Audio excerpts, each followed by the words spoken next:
ಇನ್ನು ಚುನಾವಣಾ ಬಾಂಡ್ ಅಕ್ರಮ ಸಂಬಂಧ ಎಫ್ಐಆರ್ ವಿಚಾರ ಸಂಬಂಧಪಟ್ಟಂತೆ ನಿರ್ಮಲಾ ಸೀತಾರಾಮನ್ ಜೆಪಿ ನಡ್ಡಾ ವಿರುದ್ಧ ಎಫ್ಐಆರ್ ಹಿನ್ನೆಲೆ ಪ್ರಕರಣ ತನಿಖೆಗೆ ವಿಶೇಷ ತನಿಖಾ ತಂಡ ರಚಿಸಲು ಇದೀಗ ತೀರ್ಮಾನವನ್ನ ಮಾಡಿದೆ. ಆಡಳಿತ ಪಕ್ಷದ ವಿರುದ್ಧ ಬಿಜೆಪಿ ಆಗಾಗ ಟೀಕೆ ಮಾಡ್ತಿರುತ್ತೆ. ಈ ನಿಟ್ಟಿನಲ್ಲಿ ಅದಕ್ಕೆ ಪ್ರತ್ಯಾಸ್ತ್ರವನ್ನು ಕೊಡೋದಕ್ಕೆ ಈಗ ಕಾಂಗ್ರೆಸ್ ಮುಂದಾಗಿದೆ. ಈ ನಿಟ್ಟಿನಲ್ಲಿ ಚುನಾವಣಾ ಬಾಂಡ್ ಅಕ್ರಮ ಸಂಬಂಧಪಟ್ಟಂತೆ ಎಫ್ಐಆರ್ ವಿಚಾರ ಸಂಬಂಧಪಟ್ಟಂತೆ ನಿರ್ಮಲಾ ಸೀತಾರಾಮನ್ ಜೆಪಿ ನಡ್ಡಾ ವಿರುದ್ಧ ಎಫ್ಐಆರ್ ಹಿನ್ನೆಲೆ ಪ್ರಕರಣ ತನಿಖೆಗೆ ವಿಶೇಷ ತನಿಖಾ ತಂಡವನ್ನ ರಚಿಸಲು ಇದೀಗ ತೀರ್ಮಾನ ಮಾಡಲಾಗಿದೆ. ಯಾವ ಕ್ಷಣದಲ್ಲಿ ಬೇಕಾದರೂ ಎಸ್ಐಟಿ ರಚನೆ ಮಾಡಿ ಅಂತ ಆದೇಶ ನೀಡುವಂತ ಸಾಧ್ಯತೆ ಇದೆ. ಕೋರ್ಟ್ ಆದೇಶದ ಮೇರೆಗೆ ತಿಲಕ್ ನಗರದಲ್ಲಿ ಎಫ್ಐಆರ್ ಕೂಡ ದಾಖಲಾಗಿದೆ. ಸಾಮಾಜಿಕ ಕಾರ್ಯಕರ್ತ ಆದರ್ಶ್ ಅಯ್ಯರ್ ನೀಡಿದಂತ ದೂರಿದು. ಹೀಗಾಗಿ ಈ ಪ್ರಕರಣವನ್ನ ಗಂಭೀರವಾಗಿ ತೆಗೆದುಕೊಂಡಿದೆ ಸರ್ಕಾರ.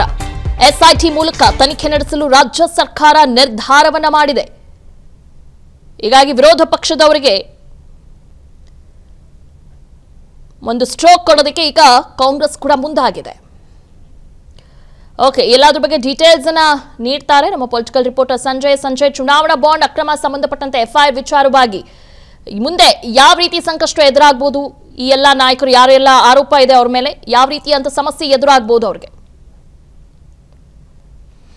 ದಿವ್ಯಾ, ಖಂಡಿತವಾಗಿಯೂ ಏನು ಚುನಾವಣಾ ಬಾಂಡ್ ವಿಚಾರವಾಗಿ ರಾಜ್ಯ ಸರ್ಕಾರ ಗಂಭೀರವಾಗಿ ತೆಗೆದುಕೊಂಡಿರ್ತಕ್ಕಂಥದ್ದು. ಈಗಾಗಲೇ ಕೇಂದ್ರ ಸಚಿವರಾದ ನಿರ್ಮಲಾ ಸೀತಾರಾಮನ್ ಅವ್ರ ಮೇಲೆ ಎಫ್ಐಆರ್ ಆಗಿರ್ತಕ್ಕಂಥದ್ದು. ಇದೇ ಒಂದು ಪ್ರಕರಣಕ್ಕೆ ಸಂಬಂಧಿಸಿದಂತೆ ಬಿಜೆಪಿಯ ಇತರ ನಾಯಕರನ್ನು ಗುರಿಯಾಗಿಸಿಕೊಂಡು ಎಸ್ಐಟಿ ರಚನೆಗೆ ರಾಜ್ಯ ಸರ್ಕಾರ ಚಿಂತನೆಯನ್ನ ಮಾಡಿರ್ತಕ್ಕಂಥದ್ದು. ಗಂಭೀರವಾಗಿ ಚಿಂತನೆ ಮಾಡಿರ್ತಕ್ಕಂಥ ರಾಜ್ಯ ಸರ್ಕಾರ ಏನು ಈ ಚುನಾವಣಾ ಬಾಂಡ್ ವಿಚಾರವಾಗಿ ಏನಂತಂದ್ರೆ ನಿರ್ಮಲಾ ಸೀತಾರಾಮನ್ ಅವರು ಸೇರಿದಂತೆ ಬಿಜೆಪಿ ಪ್ರಮುಖ ನಾಯಕರು ಅಂದ್ರೆ ನಳಿನ್ ಕುಮಾರ್ ಕಟೀಲ್ ಅವರು ಇರ್ಬೋದು, ಇವರೆಲ್ಲರನ್ನು ವಿಚಾರಣೆಗೆ ಒಳಪಡಿಸಬೇಕು ಅನ್ನೋ ಒಂದು ದೃಷ್ಟಿಯಿಂದ ಎಸ್ಐಟಿ ರಚನೆಗೆ ಮುಂದಾಗ್ತಾ ಇರ್ತಕ್ಕಂಥದ್ದು.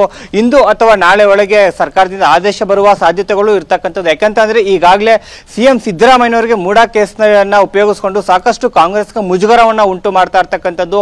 ಸೊ ಇಂಥ ಒಂದು ಸಂದರ್ಭದಲ್ಲಿ ಬಿಜೆಪಿಗೂ ಸಹ ಮುಜುಗರವನ್ನ ಕೊಡಬೇಕು, ಮಾಸ್ಟರ್ ಸ್ಟ್ರೋಕ್ ಅನ್ನ ಕೊಡಬೇಕು ಬಿಜೆಪಿಗಂತೂ ತೀರ್ಮಾನ ಮಾಡಿರ್ತಕ್ಕಂಥ ರಾಜ್ಯ ಕಾಂಗ್ರೆಸ್ ಈಗ ಏನು ನಿರ್ಮಲಾ ಸೀತಾರಾಮನ್ ಅವರನ್ನೇ ಗುರಿಯಾಗಿಸಿಕೊಂಡಿರ್ತಕ್ಕಂಥದ್ದು. ಜೊತೆಗೆ ಬಿಜೆಪಿಯ ಇತರೆ ಪ್ರಮುಖ ನಾಯಕರು ಅಂತಂದ್ರೆ ನಳಿನ್ ಕುಮಾರ್ ಕಟೀಲ್ ಅವರು ಸೇರಿದಂತೆ ಯಾರೆಲ್ಲ ಈ ಒಂದು ಎಫ್ಐಆರ್ ನಲ್ಲಿ ಭಾಗಿಯಾಗಿದ್ರೆ ಎಲ್ಲರನ್ನೂ ಸಹ ತನಿಖೆಗೆ ಒಳಪಡಿಸಬೇಕು ಅಂತ ಒಂದು ನಿರ್ಧಾರಕ್ಕೆ ಬಂದಿರತಕ್ಕಂಥ ರಾಜ್ಯ ಸರ್ಕಾರ ಎಸ್ಐಟಿ ತನಿಖೆಗೆ ಮುಂದಾಗ್ತಾ ಇರ್ತಕ್ಕಂಥ. ನಿಜಕ್ಕೂ ಸಹ ಎಸ್ಐಟಿ ತನಿಖೆ ಆಗಿದ್ದೇ ಆದಂತ ಸಂದರ್ಭದಲ್ಲಿ ಎಸ್ಐಟಿ ತನಿಖೆ ಆದ ನಂತರ ನೋಟಿಸ್ ಅನ್ನ ನೀಡಿ ಏನು ಕೇಂದ್ರ ಸಚಿವರಂತ ನಿರ್ಮಲಾ ಸೀತಾರಾಮನ್ ಅವರು ಬಿಜೆಪಿ ನಾಯಕರು ಎಲ್ಲರನ್ನೂ ಸಹ ವಿಚಾರಣೆಗೆ ಒಳಪಡಿಸಬೇಕಾಗುತ್ತೆ. ಇಂಥ ಒಂದು ಸಂದರ್ಭದಲ್ಲಿ ಮುಯಿ ರಾಜಕಾರಣ ಕರ್ನಾಟಕದಲ್ಲಿ ನಡೆಯುವಂತದ್ದು. ಈಗಾಗಲೇ ಯಾಕಂತಂದ್ರೆ ರಾಜಭವನವನ್ನ ಬಳಕೆ ಮಾಡಿಕೊಂಡು ಸಿಎಂ ಸಿದ್ದರಾಮಯ್ಯನವ್ರನ್ನ ಸಾಕಷ್ಟು ಸಂಕಷ್ಟಕ್ಕೆ ಸಿಲುಕಿಸ್ತಾ ಇದ್ದಾರೆ ಅಂತ ಹೇಳಿ ಕಾಂಗ್ರೆಸ್ ಆರೋಪವನ್ನ ಮಾಡ್ತಾ ಇರ್ತಕ್ಕಂಥದ್ದು.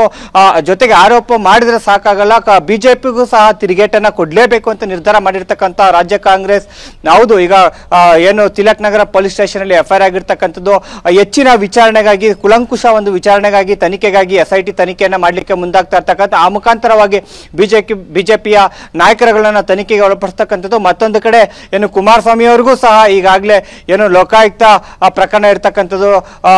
ಈ ಒಟ್ಟಾರೆಯಾಗಿ ಎನ್ಡಿಎ ನಾಯಕರನ್ನ ಟಾರ್ಗೆಟ್ ಮಾಡಿಕೊಂಡು ರಾಜ್ಯ ಕಾಂಗ್ರೆಸ್ ಸರ್ಕಾರ ಸಾಕಷ್ಟು ವಿಚಾರಗಳನ್ನ ಕೆದಕ್ತಾ ಹೋಗ್ತಾ ಇರ್ತಕ್ಕಂಥದ್ದು. ಈಗಾಗಲೇ ಕುಮಾರಸ್ವಾಮಿ ಅವರಿಗೆ ಲೋಕಾಯುಕ್ತ ಗಂಗೇನಹಳ್ಳಿ ಪ್ರಕರಣದಲ್ಲಿ ಲೋಕಾಯುಕ್ತ ತನಿಖೆ ಎದುರಿಸೋ ಹಾಗೆ ಮಾಡಿದೆ.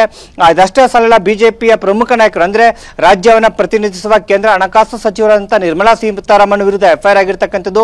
ಈ ಪ್ರಕರಣದ ಹೆಚ್ಚಿನ ವಿಚಾರಣೆ ಆಗ್ಬೇಕಂತಂದ್ರೆ ಎಸ್ಐಟಿಯಿಂದ ಮಾತ್ರ ಸಾಧ್ಯ ಅಂತಕ್ಕಂಥ ಒಂದು ನಿರ್ಧಾರಕ್ಕೆ ರಾಜ್ಯ ಕಾಂಗ್ರೆಸ್ ಬಂದಿರತಕ್ಕಂಥದ್ದು. ಇದೇ ವಿಚಾರವಾಗಿ ಸಿಎಂ ಸಿದ್ದರಾಮಯ್ಯ ಹಾಗೂ ಗೃಹ ಸಚಿವ ಪರಮೇಶ್ವರ್ ಅವರು ಕಾವೇರಿ ನಿವಾಸದಲ್ಲಿ ಸುಮಾರು 3/4 ಗಂಟೆಗಳ ಕಾಲ ಚರ್ಚೆಯನ್ನ ಮಾಡಿರ್ತಕ್ಕಂಥದ್ದು. ಎಸ್ಐಟಿಯನ್ನ ಮಾಡಬೇಕು, ಯಾವ ಅಧಿಕಾರಿ ನೇತೃತ್ವದಲ್ಲಿ ಎಸ್ಐಟಿಯನ್ನ ಮಾಡಬೇಕು ಅಂತಕ್ಕಂಥದ್ದು. ಒಟ್ಟಿನಲ್ಲಿ ಎದುರೇಟು ಪಾಲಿಟಿಕ್ಸ್ ರಾಜ್ಯದಲ್ಲಿ ಹೆಚ್ಚಾಗ್ತಾ ಹೋಗ್ತಾ ಇರ್ತಕ್ಕಂಥದ್ದು. ದಿವ್ಯಾ, ಓಕೆ, ಥ್ಯಾಂಕ್ ಯು ತಮ್ಮೆಲ್ಲ ಡೀಟೇಲ್ಸ್ಗಾಗಿ. ಅನುಕ್ಷಣದ ಸುದ್ದಿಗಳಿಗಾಗಿ ವಿಸ್ತಾರ ನ್ಯೂಸ್ ಯೂಟ್ಯೂಬ್ ಚಾನೆಲ್ ಸಬ್ಸ್ಕ್ರೈಬ್ ಮಾಡಿ. ಹೊಸ ಸುದ್ದಿಗಳ ನೋಟಿಫಿಕೇಶನ್ಗಾಗಿ ಬೆಲ್ ಐಕಾನ್ ಕ್ಲಿಕ್ ಮಾಡಿ. ಲೇಟೆಸ್ಟ್ ಅಪ್ಡೇಟ್ಸ್ಗಾಗಿ www.vistaranews.com ವೆಬ್ಸೈಟ್ಗೆ ವಿಸಿಟ್ ಮಾಡಿ. ಅಂಗೈಯಲ್ಲೇ ಜಗತ್ತಿನ ಸುದ್ದಿ ತಿಳಿಯಲು ವಿಸ್ತಾರ ನ್ಯೂಸ್ ಕನ್ನಡ ಆಪ್ ಡೌನ್ಲೋಡ್ ಮಾಡಿ.